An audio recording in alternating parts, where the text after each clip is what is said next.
Hello guys, welcome. In this video, let's see how to defeat the Forsaken Giant once human in the easiest way. Before getting into the video, I am on journey to reach 5,000 subs at the earliest, so it will help me bring you more tutorials like this. So don't forget to subscribe to the channel. To defeat the Forsaken Giant and once human, focus on a strategic approach rather than a damage race. This boss fight is categorized as a technical challenge requiring players to understand the mechanics rather than simply overpowering the enemy. Preparation is key. First, craft the living armor, which activates when your health drops below 20%, restoring 100 HP in 5 seconds.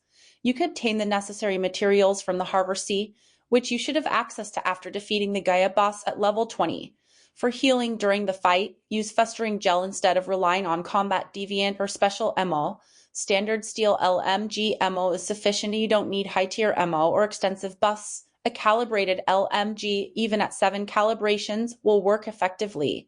During the fight, recognize that the Forsaken Giant has multiple phases and you can only deal a limited amount of damage in each phase. For instance, if you deal 40,000 damage, you won't be able to inflict more until the phase changes. After dealing damage, step back to avoid unnecessary retaliation.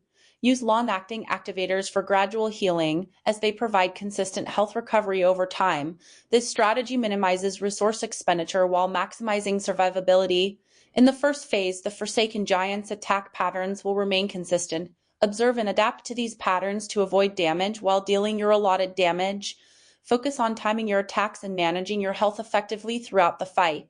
By adhering to this strategy, you can defeat the Forsaken Giant solo and earn valuable rewards, including legendary mods and energy link. Thanks for watching till the end.